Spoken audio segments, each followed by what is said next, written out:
Bon, pour la petite histoire, comme d'habitude, vu qu'on va toujours commencer avec une petite histoire, je me rappelle un moment de ma scolarité au collège où moi qui étais un grand fan d'Harry Potter, à l'époque où je ne savais pas que son autrice était absolument détestable, bah je ne voyais pas beaucoup de films non plus quoi. Alors un jour, dans la cour de récréation, il y a eu cette fameuse discussion que beaucoup de collégiens ont sans doute autour des films d'horreur. Et pardonnez mon inculture, mais à cette époque-là, je n'avais strictement vu aucun film d'horreur. Alors l'après-midi même, je suis allé à la médiathèque qui se situe à 100 mètres de mon collège, et puis je suis allé emprunter 3 DVD. D'abord Conjuring, qui était peut-être le traumatisme de ma génération, mais aussi forcément Halloween, puisque c'est le titre qui évoque pour absolument tout le monde la période horrifique, la fête horrifique aussi, et puis c'est pour les plus cinéphiles en tout cas le meilleur film de John Carpenter. Sauf qu'à cette époque-là, justement, moi je n'en savais rien. Alors j'ai pris ces 2 DVD que je n'avais même pas forcément le droit d'emprunter avec mon âge, et puis sur ma vieille télé cathodique qui traînait dans ma chambre parce que c'était la seule télé que m'autorisaient mes parents, eh bien, j'ai regardé Conjuring et forcément Halloween. Et justement, Halloween, ça a été justement pour moi une véritable déception, dans le sens où je m'attendais à voir un film qui ferait peur. Parce que si je n'avais jamais vu de film d'horreur jusque-là, c'est justement parce que les films d'horreur, ils me faisaient peur, j'avais peur d'en voir. Donc, ben, j'ai commencé Halloween, et puis je me suis rendu compte que ce film ne me terrifiait pas. Mais alors vraiment aucunement. Alors je l'ai tout de suite rangé dans ma tête comme un film nul. Ce qui est vraiment très dommage. Mais aujourd'hui, tu vois, j'ai grandi, et j'ai peut-être aussi un peu plus de maturité, un peu plus de recul, et forcément un peu plus de culture cinématographique. Donc cet après-midi, j'ai relancé Halloween de Carpenter en étant toujours sur mes a priori d'enfant, parce que je n'avais pas revu le film depuis, ou du moins je m'en souviens plus.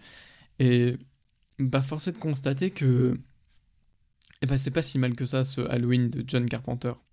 Même, je dirais que c'est un de ses meilleurs films. Alors j'en ai pas vu beaucoup, on s'entend, hein. Je n'ai vu que Le Prince des Ténèbres, et puis bien sûr, pour moi, celui qui est son chef-d'œuvre, The Things. Mais Halloween, là, en le redécouvrant, j'ai envie d'en parler ici avec vous, justement parce que c'est un film qui a une approche peut-être un peu générationnelle aussi.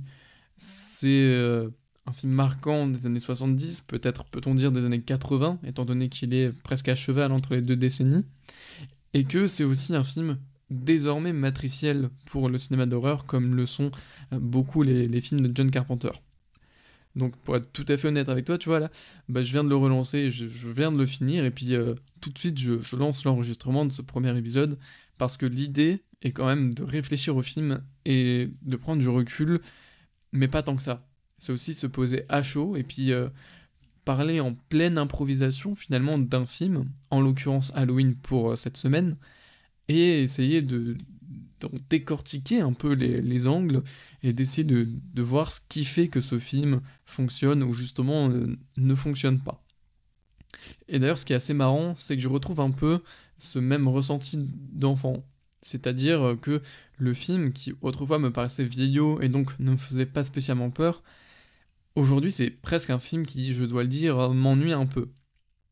Alors bien sûr, je le reconnais, c'est quand même quelque chose d'assez terrifiant. Le film fait peur, bien sûr, parce que il a cette dynamique horrifique qu'il construit dès sa scène d'introduction avec cette espèce de vue subjective. C'est d'ailleurs pour moi ce qu'il y a de plus intéressant dans ce film, c'est d'abord son introduction.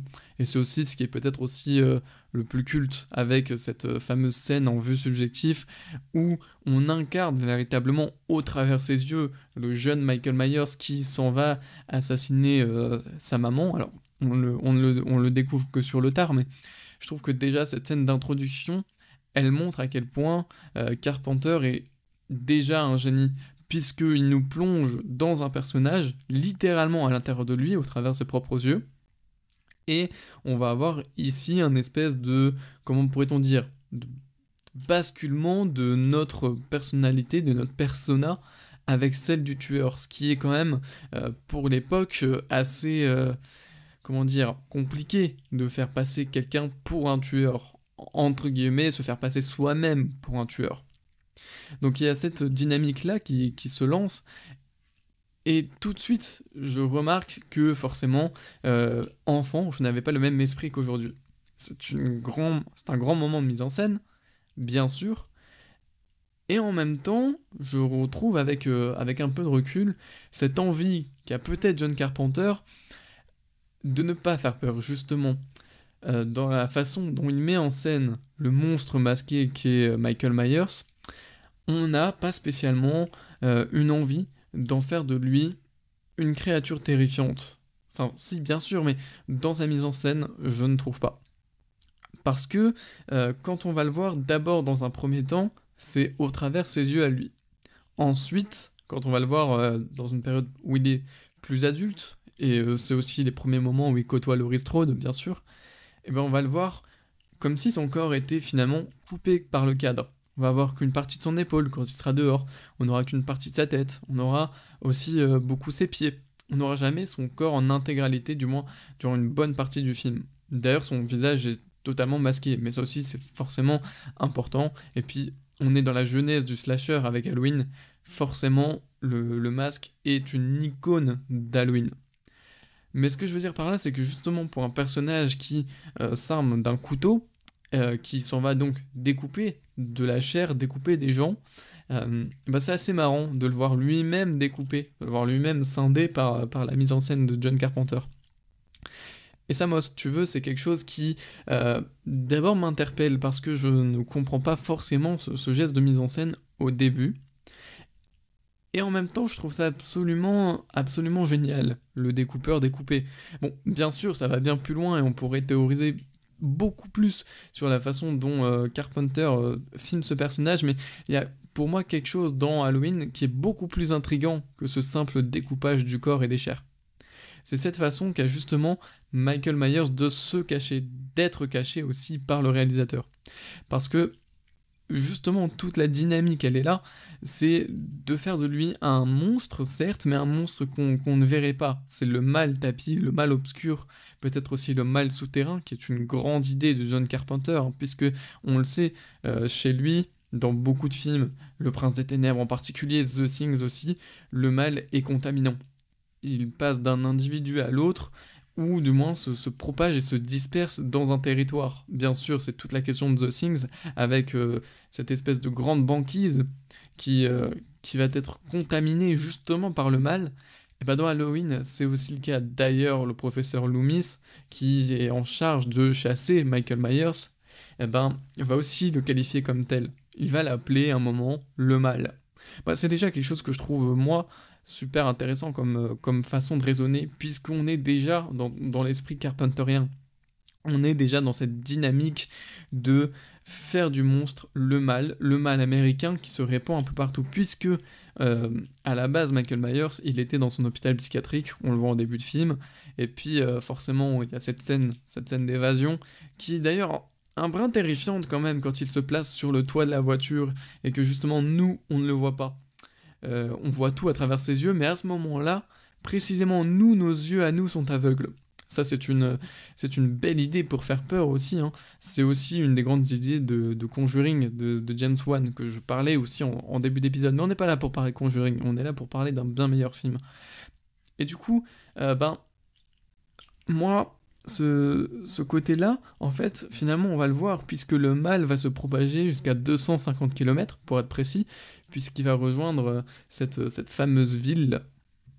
Cette ville qui est justement celle d'Haddonfield, hein, dans l'Illinois, une espèce de banlieue américaine comme on en connaît tant, qui se ressemblent toutes et toutes. Et finalement, justement, on va le voir sur 250 km, il y aura déjà une première victime de Michael Myers, ce sera ce garagiste, alors dont on ne verra que le corps et que le professeur Loomis, lui, ne verra même pas.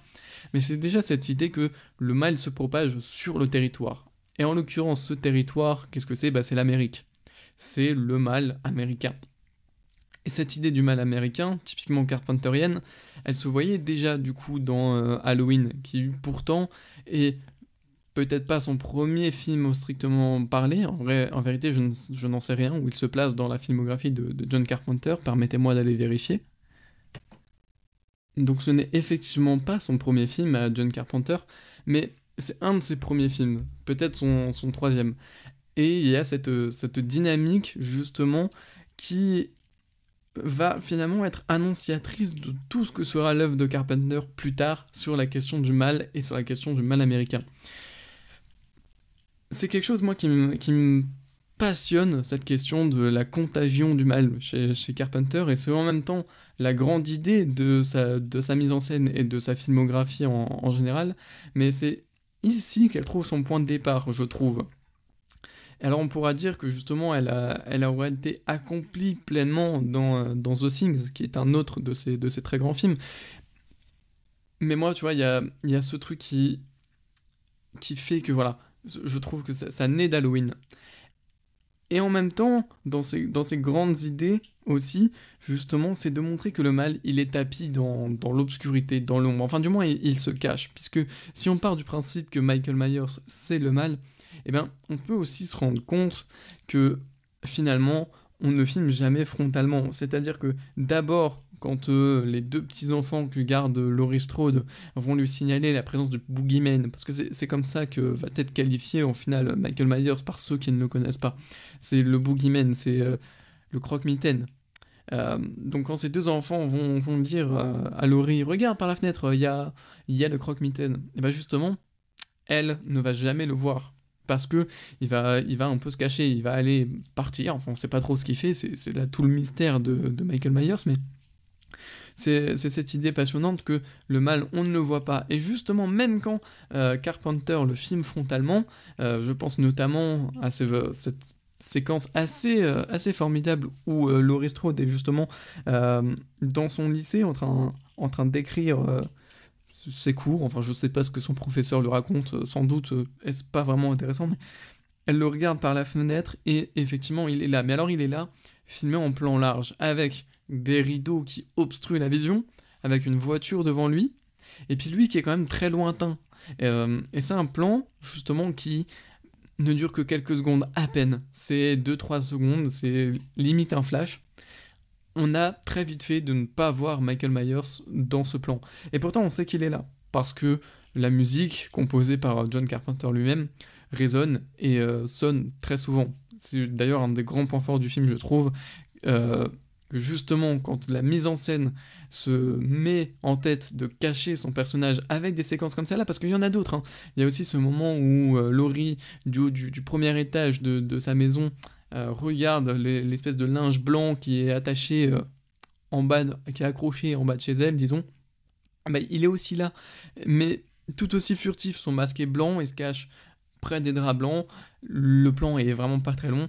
On a vite fait de ne pas remarquer Michael Myers.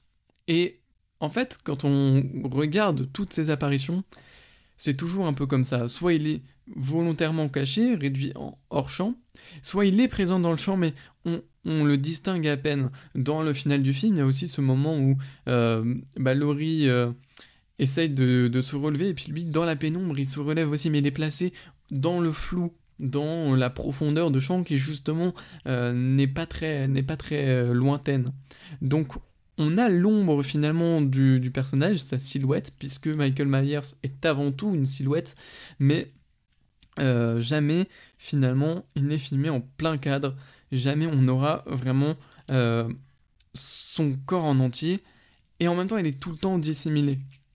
Et c'est une grande idée que de dire que ce type qui représente finalement le mal, alors comment définir le mal, ça c'est toute la grande question de l'œuvre carpenterienne, et ça me paraît être une question vraiment, vraiment très compliquée. Il y aurait plein d'aspects pour répondre à cette question-là, mais je pense que ce serait une trop grande divagation, là où justement on est en train de réfléchir et de penser le film à chaud. Donc pour moi, il y a cette idée de camoufler le mal à travers justement la mise en scène, et c'est peut-être le geste de mise en scène que Carpenter réussit le mieux dans Halloween, parce qu'autrement, il y a bien sûr quelques effets qu'on pourrait appeler de jumpscare, même si le terme n'est pas forcément exact, qui tiennent tout du long. Mais je trouve que c'est pas là-dessus qu'on a la grande force de John Carpenter. Alors que justement, dans cette idée de dissimuler au sein même du cadre et en plein cadre son antagoniste, Et ben ça, c'est déjà quelque chose qui, moi, m'intéresse parce que c'est un procédé profondément anti-horrifique. On est là pour, euh, avant tout, je pense, dans un film d'horreur, faire peur à son spectateur, et justement, on fait tout pour cacher le mal, alors même qu'il est présent à l'écran et qu'on le voit. C'est, je pense, une façon de mettre en scène l'horreur qui est à double tranchant. Puisque bien sûr, ce qui fait peur, c'est la menace que représente Michael Myers, qui, elle, est une menace bien présente, avec justement la musique. À chaque fois qu'elle détonne, on sait que il va y avoir quelque chose qui va se passer. On sait que Michael Myers est en train de rôder, puisque d'ailleurs il prend une position de voyeur hein, quasiment tout le long du film. Il dépassera pas plus. D'ailleurs, le film dure 1h30, je pense qu'au bout de 45 minutes, on a finalement le premier geste de violence de Michael Myers. Avant ça, il se contente de son statut de voyeur, un peu comme un monstre Hitchcockien finalement, en regardant au travers les fenêtres, de l'extérieur vers l'intérieur. C'est un motif tout à fait Hitchcockien, bon, voilà. Mais justement, cette posture, puisque tout de suite il va l'adopter, cette posture de voyeur, avec justement cette scène d'introduction où on va incarner littéralement ses yeux en vue subjective, et ben il y a cette idée finalement, qu'est-ce qu'il va aller voir et ben il va aller voir sa mère justement après l'acte sexuel. L'acte sexuel qui est d'ailleurs finalement, bien sûr on est dans les années 70, donc c'est on va dire assez commun de voir de telles choses au cinéma. Euh, mais pour autant, c'est quelque chose sur lequel Carpenter s'appuie beaucoup aussi, hein, et donc ce serait intéressant de relever la chose. Mais je vais revenir sur mon propos et essayer de pas trop digresser, et de dire que ce procédé finalement anti-horrifique, il est, il était à double tranchant d'abord parce que oui, la menace, elle est toujours présente, on sait qu'il est là et qu'il l'observe et qu'il est tapis dans l'ombre, mais en même temps, ça fait que il ne reste jamais, il ne dépasse jamais son statut de menace. Finalement, est-ce qu'il est vraiment un danger dans les 30 premières minutes du film? Bah finalement, je suis pas sûr. On le sait parce que on sait d'où il sort et on sait que le professeur Dr Loomis plutôt le recherche assez activement et a finalement envie véritablement de littéralement peut-être le tuer, enfin de l'enfermer pour toujours, hein, c'est ce qui est dit. Donc on sait que ce mec est potentiellement dangereux, mais on n'en a pas la certitude, on ne l'a pas vu à l'acte encore. Et en même temps, justement, ben, c'est un peu tout problème que j'ai, si on peut appeler ça un problème avec Halloween, c'est que justement, eh ben, toute trace de violence, toute trace du mal se dissipe justement dans ce procédé de mise en scène là. Et c'est assez, comment dire, je dirais pas dérangeant, parce que le film n'est pas dérangeant, mais c'est assez contradictoire avec l'idée qu'on se fait d'un film d'horreur. Et en même temps, il faut dire que ce principe de dissimulation, c'est quelque chose qui est tout aussi intelligent quand on sait dans quel contexte il est posé. On est dans la nuit d'Halloween. Autrement dit, c'est le moment où tout le monde va jouer à se faire peur, se jouer des tours, se déguiser, porter un masque. D'ailleurs, fait intéressant, mais le titre français d'Halloween n'est pas Halloween, mais La Nuit des Masques. Justement, c'est ce moment où tout le monde se confond dans l'horreur et donc tout le monde se confond avec le mal. Et cette idée-là, eh ben, elle est tout à fait percutante. Et c'est peut-être là où finalement se trouve le vrai génie aussi d'Halloween. C'est que justement, eh bien, le film ne joue pas avec ce qu'on attendrait d'un film qui placerait un personnage dans cette situation. C'est-à-dire que justement, là, on pourrait s'attendre à divers quiproquos sur tuer quelqu'un qui nous fait une farce, et puis au final, tu nous fais pas une farce, tu es vraiment là pour nous tuer finalement. C'est un peu le procédé de nombreux slashers depuis. Alors, bien sûr, il y a cette idée-là dans Halloween, mais elle n'est jamais prioritaire et même elle ne peut jamais être prise d'un point de vue comique finalement. Ce qui sera le cas de beaucoup d'autres films, comme dans Scream, qui suivront dans les années 2000 bien après, et qui est forcément un héritier d'Halloween. Mais ici, il y a cette idée que justement, on se place dans une nuit où tout le monde cherche à se faire peur et cherche à avoir peur. Et donc, finalement, le mal, il est tant créé par la population américaine qui se déguise et qui se dissimule aux côtés du véritable mal qu'est Michael Myers, et il est en même temps attendu. Tout le monde s'attend à voir surgir le mal cette nuit-là. Que ce soit bien sûr le docteur Loomis qui, lui, il le sait parce que il est au courant de la fuite de Michael Myers, il est au courant des dangers que peut créer cet homme, mais on a aussi plus loin, euh, finalement, le shérif qui va être appelé par ce même docteur Loomis et qui est un peu sceptique au début et qui va justement se dire c'est la nuit d'Halloween, ce mec, ce docteur Loomis là, potentiellement il est en train de se jouer de moi et il veut me faire peur, bon, passons.